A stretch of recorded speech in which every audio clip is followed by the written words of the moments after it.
شوف هذه تاج محلاها بالماء، وشايف الصويرة محلاها بالماء، شايفتيها؟ يا ماسكة.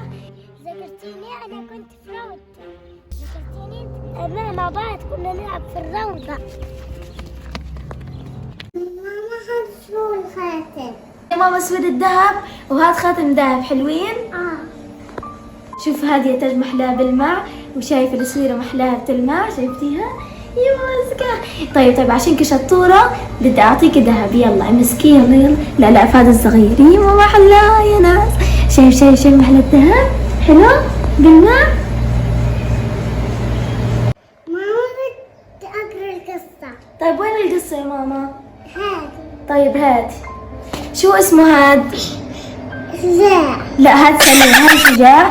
سليم. سليم. فادي. فادي. شجاع. شجاع. ديمة. ديمة. أمل. هاد سليم بحب اللون الأزرق، وفادي بحب اللون الأبيض، وشجاع شو اسمه هاد؟ شجاع بحب اللون الأخضر، وديمة بتحب اللون الأصفر، وأمل بتحب اللون الأورنج. هلا راح أقرأ لك القصة ماشي؟ هينا يا ماما عرفنا مجالات الاستعداد والحماية، وقرأت لي القصة، وآخر شيء شو صار معهم؟ راح على إيش؟ على صاحبه، وصار في انفجار ببيتهم صح؟ يلا بدنا نروح نشتري من الماركت عشان نعمل غدا. يلا تعال شيلك يلا يا تاج نروح نشتري من الماركت. ايه والله يا تاج ناس الفلوس شكله اجيبهم. طيب هون هيني جاي بدي اروح اجيب الفلوس واجي ماشي؟ بس صح هذه هيك لك تعالي معايا ما تروحي معها ماشي؟ يلا بدي اروح اجيب الفلوس عشان بديش اتاخر على بنتي، عشان بنتي بنت صغيره لا يروح حد يحكي لها تعالي وتروح معاه لان هي ما بتفهم. اجيب الفلوس من المكان اللي بخبيه دايما فيه عشان ما حدش ياخذها، بخاف حد يسرقهم. عشان اعدهم اخاف. 2. هلا بدي اروح، خايف بنتي يكون حد حكي لها تعالي معايا وتروح بسرعه. بدي اروح. يا الله هديك البنت معاها خاتم ذهب. يا الله بدي اروح اسرقه لان بابا وماما ميتين، مش عارف انا شو بدي اسوي. بدي اروح اسرقه واشتري فيه بيت. يا الله الحين انا مكيفه. كيف حالك يا صاحبتي؟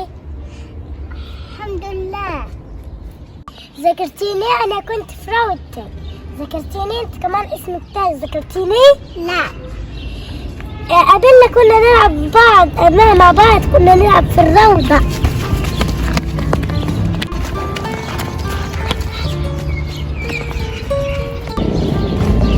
يا حرامية يا حرام مش قادرة تمسكيني.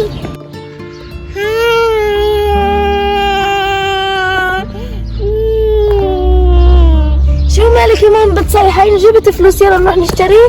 مالك؟ وين خاتمك يا ماما؟ رجعت البنت. والله غير اروح اضربها. هذيك البنت حرامية سلسلة الذهب. يلا تعالي. هي تاج البنت اللي سرقت الذهب. انت ليش سرقت الذهب من بنت الخاتم؟ والله ما في شيء. طيب فرجيني. تعالي انا بدي افتشك اشوفك انت سرقة ولا لا. تعالي. هو هذا الخاتم. ومين قال لك انت تسرقي هيك؟ انا عشان ماما وبابا ميتين. عشان بابا وماما ميتين وكنت اخذ عشان ابيع لانه ما فيش عندي ولا بيت اقعد فيه. طب انت يا خالته مش عارفه انه هاي السرقه حرام، والله بحط اللي بسرق بحطه في النار؟ قبل انا عارف بس عشان ماما وبابا ميتين. طيب شو رايك اعطيكي فلوس وتبطل السرقه بس وراح اعيشك انتاج كمان تصير تلعب معها وتنبسطي. شو رايك؟ يلا بس ثاني مره اوعديني ما انت سارقه. احكي وعد ماني سارق. وعد ماني سارق. طيب يلا شطوره تعالي عشان امشي لك شعرك وتلعب مع تاج واعمل لك غدا وكل حاجه. يلا امشي.